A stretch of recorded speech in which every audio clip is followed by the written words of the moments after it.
Hi friends, I have such an exciting video for you this week. We are going to be reading Hozier's favorite books, and I could not be more excited to do so. Now, I'm not the first person to wonder what this man's favorite books are. I actually found this little list that I have compiled off of an Instagram account and a YouTube channel, so I'm gonna link my sources in the description so you can see where these came from.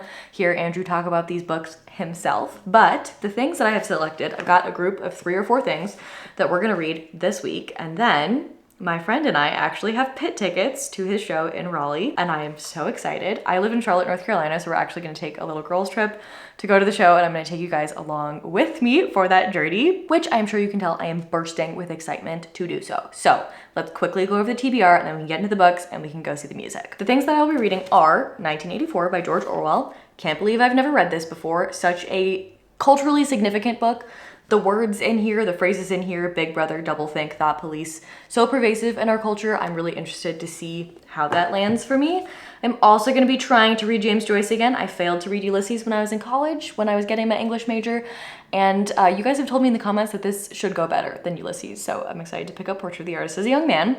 And then I do wanna kind of revisit Dante's Inferno. I read this in high school and really enjoyed it. And I'd like to just kind of go back and explore this a little bit more since his latest album, Unreal Unearth, is very largely inspired by this work. The last thing we're going to be reading is a fairy tale by Oscar Wilde, which is The Fisherman and His Soul.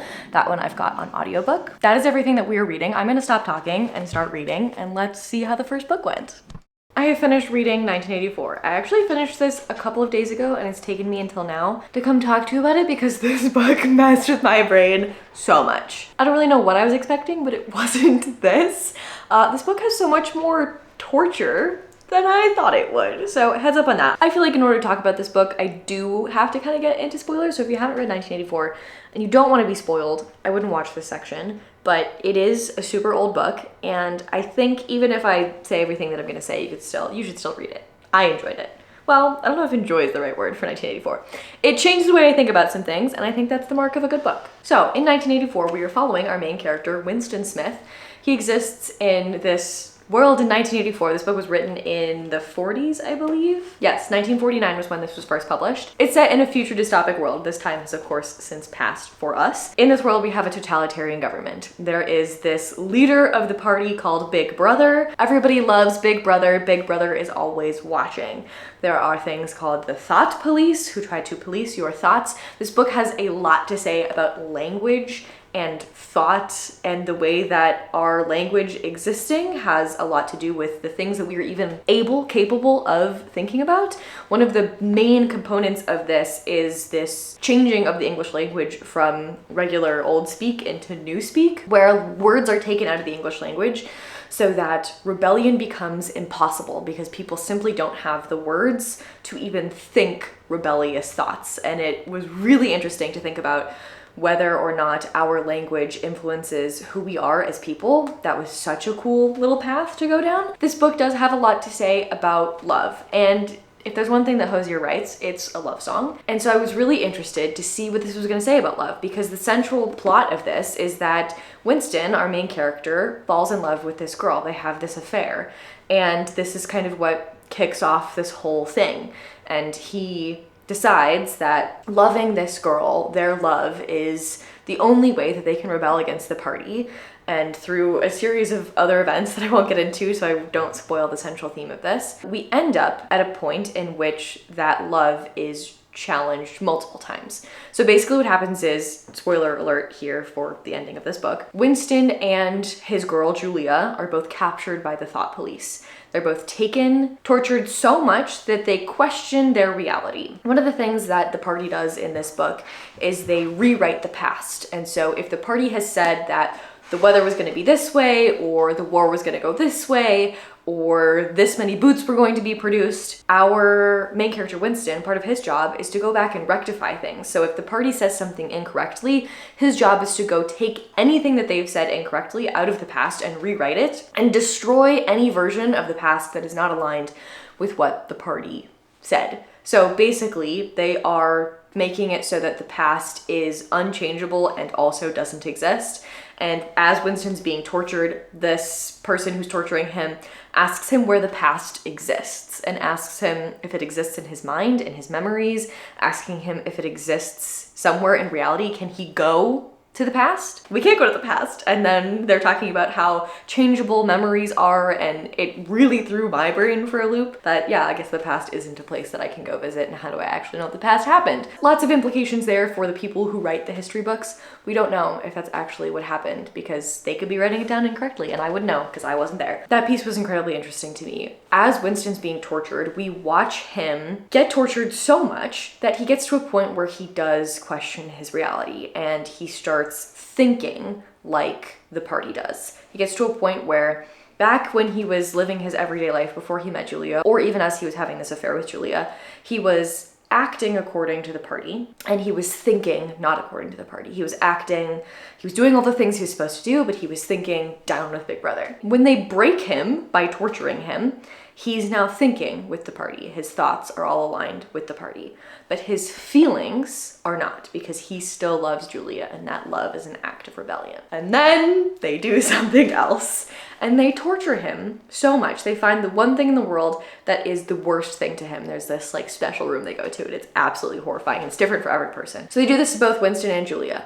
They find what is the worst thing to them. And to Winston, this is having a metal cage of hungry rats lowered onto his head, and a door is about to be opened, at which point all of the rats are going to burrow into his face and eat him. Like, that is some Saw type writing. Is George Orwell okay? Basically what happens is, in this moment, Winston would do absolutely anything to have that not happen to him. That is his worst fear in the entire world. And right before they're about to do this to him, he's already been telling them anything that they want to hear. He will say anything to get them to stop torturing him. And in that moment, when they're about to do what to him is the worst thing in the entire world, he tells them to do it to Julia instead, the girl that he loves. They stop torturing him at that point because they know that they've won. They know that they have broken him so completely because he wanted that to happen to Julia instead of him. You guys, I have been absolutely grappling with this for days. I don't know, I've been having a little existential crisis about it.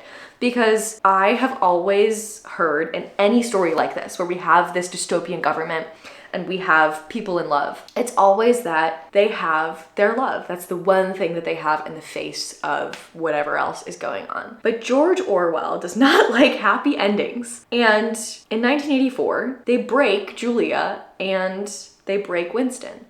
And they take their love away from them.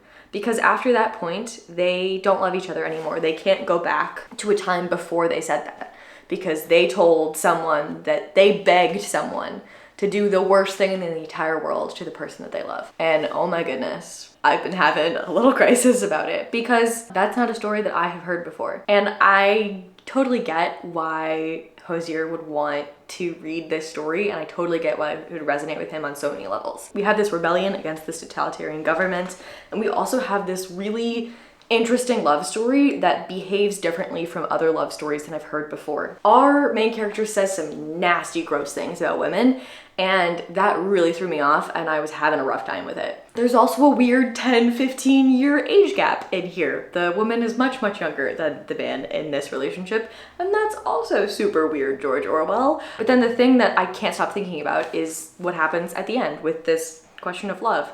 And they break him so completely that he and Julia, they meet again after they have been tortured to this point, and they don't love each other anymore, and they basically have the freedom to do whatever they want. They've never had the freedom to do whatever they want in the beginning of their relationship, and they don't want to do it. They don't want to do anything. They don't want to hold each other. They don't want to look at each other. They don't want to talk to each other because of that thing that happened to them. And I'll read you the passage that Julia says. She says, "Sometimes they threaten you with something you can't stand up to, can't even think about. And you say, don't do it to me, do it to somebody else, do it to so-and-so. And perhaps you might pretend afterwards that it was only a trick and that you just said it to make them stop and didn't really mean it. But that isn't true. At the time when it happens, you do mean it. You think there's no other way of saving yourself, and you're quite ready to save yourself that way. You want it to happen to the other person. You don't give a damn what they suffer. All you care about is yourself. And after that, you don't feel the same towards the other person any longer." And I've been having an existential crisis about it. Part of me thinks this is a stupid thing to be caught up on, because hopefully, knock on wood, there's no situation in which I would be tortured to to that point, to the point past which I question my reality, to the point at which someone finds the thing that is the most terrifying to me and then tortures me with that thing. I don't think that's gonna happen to me. I really hope that doesn't happen to me. That's not a thing that happens to most people in the world. So is it even worthwhile for me to be having a little freak out about this? I don't know. I would love to hear your opinions in the comments about this, because I'm questioning whether Winston and Julia really love each other, because it's so insta-lovey. The first interaction they have, Winston notices her and he's terrified of her because he thinks that she's part of the thought police. He thinks she's gonna kill him. And so he has this imagining where he fantasizes about assaulting and killing her, which is horrible. That doesn't sound like love to me. And then as soon as he finds out that she is interested in him, immediately they're in love with each other. And there's things that happen throughout their relationship where Julia is kind of this like caricature where the only way that she wants to rebel against the party is through sex and through her sexuality. And these love affairs are all she wants to do. She doesn't care about the politics. She doesn't want to read the book that the guy wrote who's part of the resistance. She doesn't want to do any of that. And I don't know, it's interesting. There is a point in here where they are trying to like join the overall resistance, where they're asked if there's anything that they wouldn't do for the resistance. And they go through all of these awful situations and they're willing to do all of them, except be apart from each other. That's the one thing that they won't do. That feels like they're absolutely obsessed with each other and they're the most important thing in each other's lives. Are they actually in love? Is there a point in our human psyche where we break so completely that we would want the worst thing in the world to happen to the person that we love so we don't experience it? I don't know. But you know who I think is thinking about those questions? Hozier, because he is so concerned with those questions about love and sacrifice, and so many of his songs are about the worth of love and loving in the face of anything that's going on. So after reading this, I think it makes a lot of sense why Hozier is so interested in this book, because it has a lot to say about language. Obviously, he is someone who writes lyrics. There's a lot of conversation about poets in here. There's a lot of conversation about the importance of language that we talked about earlier with how you can think about things. And I think George Orwell is so pro-language being important, and it makes sense that Hozier is too, because he's writing lyrics. All the conversations about love in here really messed my brain up, and I think Hozier would also enjoy having his brain messed up by those conversations. And you know what? I get it. It makes a lot of sense. I'm gonna have to keep processing my thoughts and feelings about this. And if I have any updates, I'll let you know. But I think it's time for us to move on to the next book. I have finished another book. This feels like such an accomplishment because, like I said earlier, tried to read Ulysses, failed at reading Ulysses. I have completed a James Joyce. It feels like an accomplishment. Unfortunately, a lot of this went right over my head. I do not think that I retained most of this, and I'm bummed about that. This is the type of book that I want to read in an English class. I wish I could just go take an English class while I was reading this, because I feel like this is the thing I need a professor or like my classmates to sit down and really talk through and understand what things resonated with other people, what things have historical significance, because there is a lot of historical significance of this that I think went right over my head, because this is talking a lot about Ireland and the things that are going on in Ireland, and I do not know enough about Irish history to tell you how important this book is, but I can sense that it is important, and unfortunately I think a lot of that went right over my head. If you know more about this and its cultural significance, I would love for you to chat in the comments about it. I would love for this to be like our little English class and we can all have those conversations together. So what's going on here? Why is this important? Why do I think Hozier likes this book? A lot of reasons. One, obviously Andrew is from Ireland and this has a lot to say about Ireland. James Joyce is a really important Irish author. There are also a lot of conversations in here about Catholicism and religion, and I think those are conversations that Andrew is also interested in, involved in. If you take a look at these lyrics that I'm going to put on the screen right now,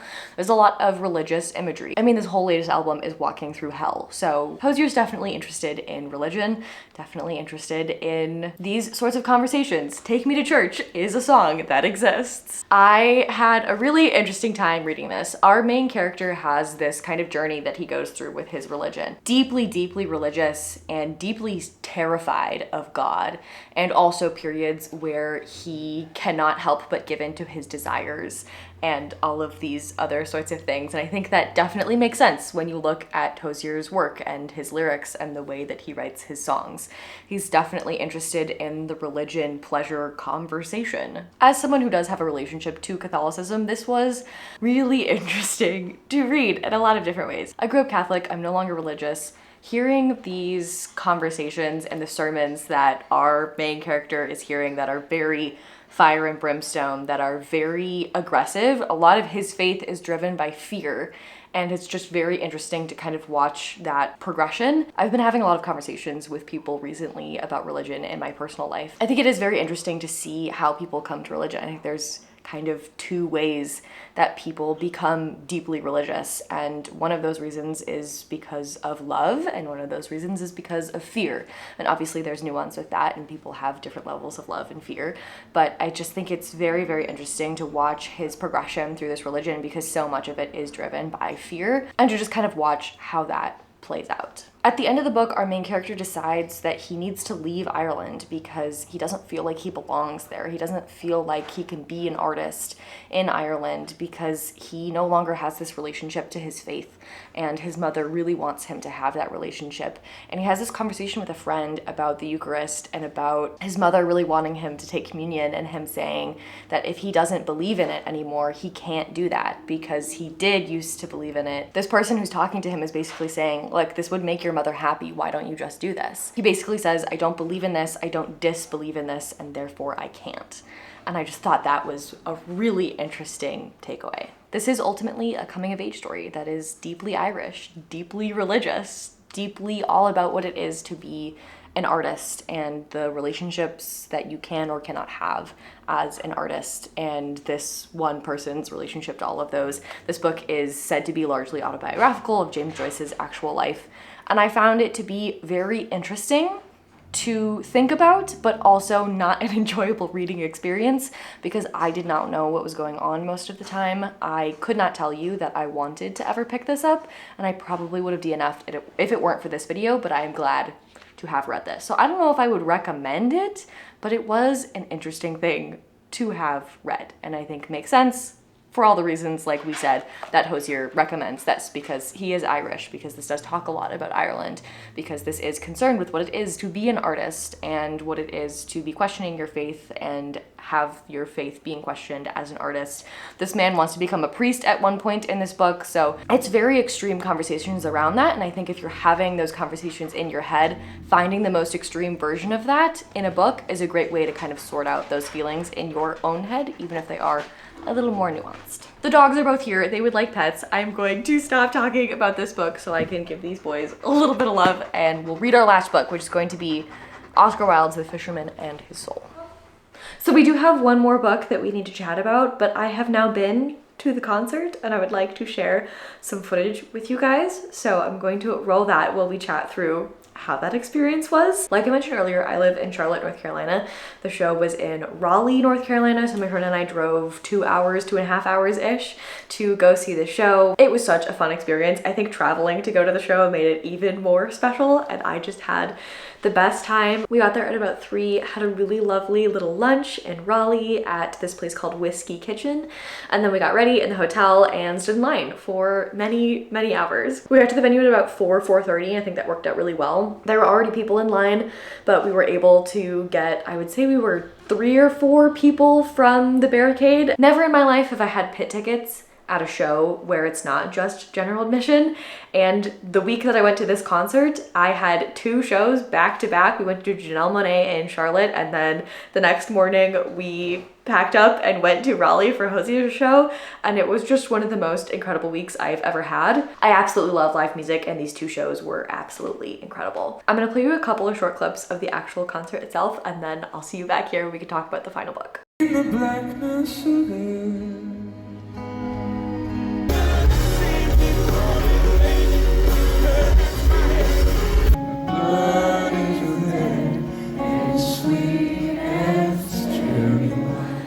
So we just saw Hozier.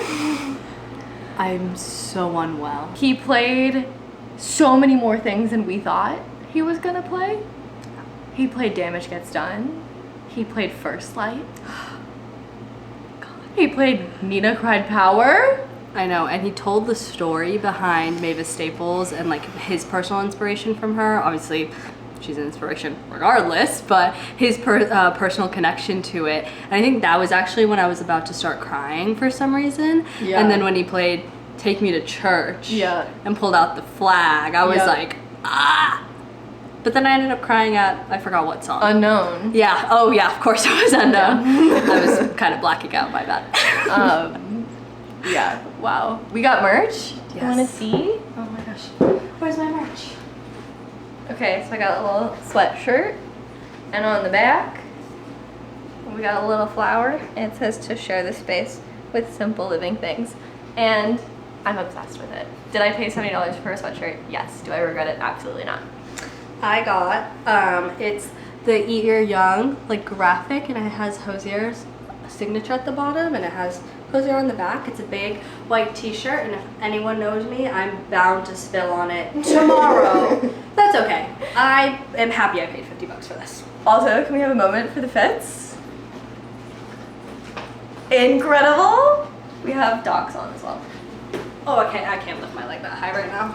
We're gonna go eat food and drink electrolytes, and I will talk to you guys about books tomorrow. And that brings us to our last book of this video, which is The Fisherman and His Soul by Oscar Wilde. This book is super short. I think the audiobook was an hour, maybe an hour and a half long. I think put up against Portrait of the Artist as a Young Man and 1984, it fell a little flat, but it's an hour-long experience, basically. It's a fairy tale. You can't put too much stock in it, so let me tell you what's going on in this book. So we have a fisherman who accidentally catches a mermaid, and he falls in love with this little mermaid, and then he basically wants to go live with the mermaid in the sea, and the mermaid tells him that he can't because he has a human soul. He needs to get rid of his soul if he wants to go live with the mermaid. So this dude goes to his priest and is like, hey dude, how do I get rid of my soul? His priest is like, you should not do that. Please don't get rid of your soul. You need your soul. He walks around, a bunch of people, and no one wants him to get rid of his soul. They all tell him it's a bad idea. Eventually he finds a witch who tells him how to cut away his soul. So he cuts away his soul leaves, he goes and lives his life with the mermaid. His soul keeps chatting to him every year, telling him of all the incredible adventures his soul has been going on without him. And then one day his soul basically tricks him into accepting his soul again. His soul has turned evil, it makes him do a bunch of weird stuff. And then he tries to go back to his mermaid and his soul's like, gotcha, you can't send your soul away twice. So you're mine now. And he basically, for years and years, resists the evil things that his soul keeps telling him to do. His soul keeps telling him to do evil things, he won't do it. His soul tells him to do good things, he won't do it. All he wants to do is sit by the sea and long for his mermaid love, who won't come to see him. Then, at the end of the book, spoiler alert for this fairy tale, the mermaid dies. He finally gets to be with her again. He lets the sea take him. He drowns in the sea. The priest has a little journey that he goes on at the end as well. At the end of the day, this is a story about love. It's not my favorite fairy tale I've ever heard, but I can definitely see how it would be one that Andrew likes, because it's got this whole soul, love, religion conversation going on, which a lot of his music is also about. So the only thing that we haven't done that I mentioned we might do is revisit Dante's Inferno. And I'm gonna be so honest with you guys, I read this in high school and I don't really feel like I want to read it again in this moment. I'm curious to know if any of you guys read this when Unreal Unearthed came out for the first time, how it landed for you, because I did read it, I don't know, 8 years ago, so that's quite a long time. But I do remember absolutely loving this, and one of the things that has stuck with me since I read this 8 years ago is that the center of hell is a lake of frozen ice. And how I feel like so many of the things that we're taught about hell is that it's very hot and fiery, and in Inferno it is ice in the center. And I really enjoyed kind of all the different levels of hell and kind of seeing all of the different people who were in those levels. And I think that's why I love this album so much, is getting to follow that journey into and out of hell as well. That brings us to the end of this video. I know there are a lot of other favorite books that Hozier has put out there in various lists and everything. I would love to know if you guys have read any of those other ones, if there's any that I should pick up. If you've read any of the ones that I read in this video, if you have thoughts and opinions, I'd love to hear them in the comments. Thank you guys so much for following me on this journey. I feel like sometimes when I read someone's favorite books, especially if they're a celebrity like this, It feels like they're recommending books that they think they should recommend, or they're recommending more like self-help type books. And I feel like this video, I really feel like I did get to know this man a little bit more and get to know his music a little bit more. And I found that to be very, very enjoyable experience. It went a lot better than I thought it would. I'm really glad that I read all these things because I definitely would not have picked them up for a long time, if ever, had it not been for this video. So thank you to Hozier for making me read these lovely books. If you guys are new here and you want to stick around for more book related content, I would love to have you here in our cozy little corner of the internet. Otherwise, I post every Sunday at 11 a.m. Eastern, so I will see you next time. Bye.